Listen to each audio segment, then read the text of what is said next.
Haleluya, puji Tuhan, salam sejahtera bagi kita semua. Kembali kita bertemu dalam renungan 79. Kita akan bersama-sama kembali akan belajar tentang kebenaran firman Tuhan dengan judul yang akan saya bawakan pada saat ini, yaitu yang memerdekakan. Mari kita sama-sama buka Alkitab kita di dalam Yohanes pasal yang ke-8 ayat yang ke-31 sampai 32 akan saya bacakan. Maka katanya kepada orang-orang Yahudi yang percaya kepadanya, "Jikalau kamu tetap dalam firman-Ku, kamu benar-benar adalah murid-Ku, dan kamu akan mengetahui kebenaran, dan kebenaran itu akan memerdekakan kamu." Haleluya, puji Tuhan. Firman Tuhan yang begitu indah, yang mengingatkan kita sebagai umat Tuhan bahwa Tuhan adalah kebenaran di dalam kehidupan kita. Tidak ada orang yang ingin hidupnya di dunia ini berada di bawah penjajahan. Nah, kalau kita bisa melihat, kata penjajahan berasal dari kata jajah, yang dalam kamus lengkap bahasa Indonesia berarti menguasai dan memerintah secara paksa. Di bawah penjajahan berarti berada dalam kekuasaan secara paksa, dan orang yang terjajah tidak memiliki kebebasan untuk mengekspresikan dirinya dan perasaannya, sebab semuanya dikekang oleh siapa yang menjajahnya. Penjajah juga berarti perbudakan, sebab mereka yang terjajah berada dalam kuasa siapa yang menjajah. Kita sebagai umat Tuhan, kita harus tahu bersama, kita hidup di dunia ini, meskipun kita mungkin negara kita terlepas dari jajahan, tetapi diri kita dijajah. Hidup kita ini ada yang menjajah, yaitu kuasa-kuasa dosa, kuasa-kuasa kegelapan, yaitu iblis yang terus menjajah kehidupan kita supaya kita menjadi hamba dosa, supaya kita terjatuh ke dalam dosa dan menjadi hamba dosa. Kita dijajah oleh iblis. Itu adalah musuh kita sebagai umat Tuhan. Dan dalam bacaan kali ini, Yesus berbicara mengenai kebenaran yang memerdekakan. Apa itu kebenaran yang memerdekakan yang dimaksud oleh Tuhan Yesus? Atau lebih jauh lagi, kebenaran yang memerdekakan dari apa?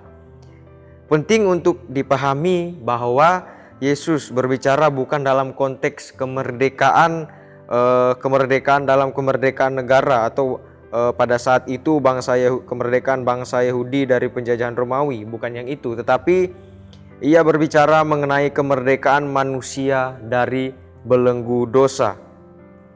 Tapi kita melihat di ayat yang ke-33,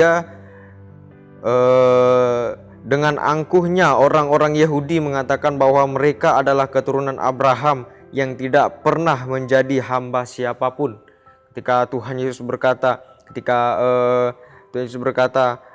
di ayat ke-31 dikatakan, maka katanya kepada orang-orang Yahudi yang percaya kepadanya, "Jikalau kamu tetap dalam firman-Ku, kamu benar-benar adalah murid-Ku, dan kamu akan mengetahui kebenaran, dan kebenaran itu akan memerdekakan kamu."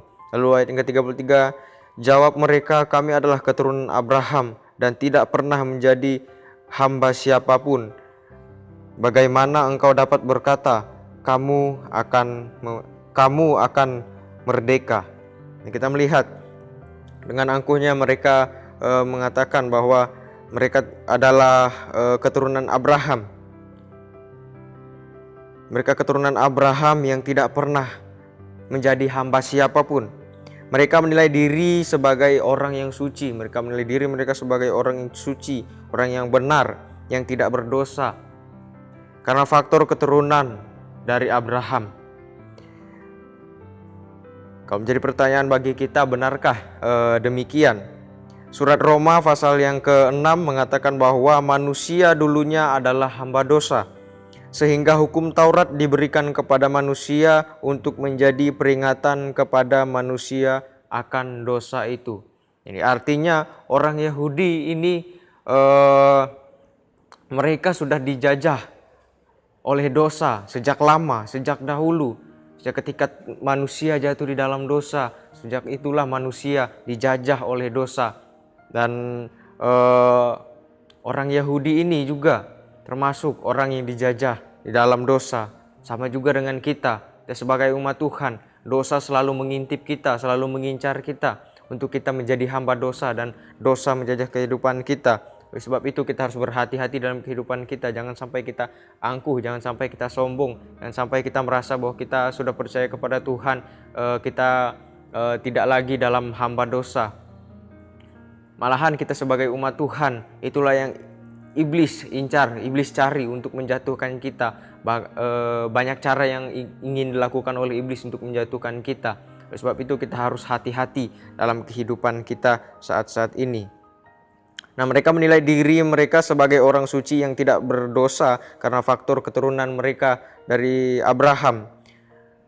Tadi dijelaskan Roma pasal yang ke-6 mengatakan bahwa manusia dahulunya adalah hamba dosa, sehingga hukum Taurat diberikan kepada manusia untuk menjadi peringatan kepada manusia akan dosa itu. Karena manusia sudah jatuh ke dalam dosa, menjadi hamba dosa, sehingga hukum Taurat datang kepada manusia di zaman perjanjian lama pada saat itu untuk menjadi peringatan, memperingati akan manusia pada saat itu bahwa mereka sudah jatuh di dalam dosa dan mereka harus diberikan peraturan, diberikan perintah supaya mereka dapat menjalani kehidupan mereka dengan benar dan tidak melakukan dosa. Ayat yang ke-34, tidak ada manusia yang tidak pernah berdosa sehingga manusia menurut Yesus adalah hamba dosa. Kita sebagai manusia tidak ada yang pernah berdosa, hanya Yesuslah yang datang ke dunia ini yang menjadi manusia dan ia tidak berdosa sama sekali karena ia adalah Allah yang kudus. Ia tahu yang mana yang benar, yang mana yang jahat, ia mengetahui semuanya itu dan ia tidak pernah melakukan sesuatu yang tidak berkenan di hadapan Bapa. Yesus adalah sempurna karena ia datang dari Allah, ia yang kudus. Tapi kita sebagai manusia, kita penuh dengan kelemahan, ada banyak dosa yang kita lakukan.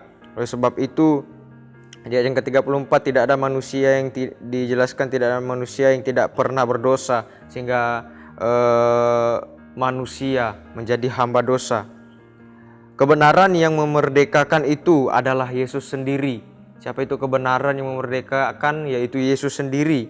Yesus berbicara tentang dirinya sebagai kebenaran yang memerdekakan manusia dari perbudakan dosa. Di ayat yang ke-36 kita bisa melihat di sana. Ayat 36 dikatakan, jadi apabila anak itu memerdekakan kamu, kamu pun benar-benar merdeka. Tuhan Yesus adalah anak Allah. Ketika ia memerdekakan kita, ia sudah memerdekakan kita, maka kita benar-benar merdeka daripada dosa itu. Ia memerdekakan manusia yang percaya kepadanya lewat karya penebusannya di kayu salib. Dengan kematiannya di kayu salib, ia menebus dosa kita, membayar kita dengan darahnya yang begitu mahal yang tidak dapat tergantikan. Itulah yang memerdekakan kita dari dosa. Sama seperti karena Adam pada zaman dulu, kalau kita lihat dalam Roma pasal yang ke-5 ayat 18, sebab itu sama seperti oleh satu pelanggaran semua orang beroleh penghukuman, demikian pula oleh satu perbuatan karena perbuatan kebenaran semua orang beroleh kebenaran untuk hidup. Kalau pada saat awal mula diciptakan manusia, Adam jatuh dalam dosa sehingga semua manusia mengikut menjadi hamba dosa. Tetapi ketika Tuhan Yesus datang ke dunia ini, ia yang adalah kebenaran, sehingga semuanya manusia menerima kebenaran yang ia berikan melalui karya salibnya. Semua manusia menjadi hamba dosa, maka di dalam Yesus semua manusia dimerdekakan dari dosa. Itulah kebenaran yang dimaksud oleh Yesus. Manusia dalam kekuatannya sendiri tidak dapat melepaskan dirinya dari perhambaan dosa.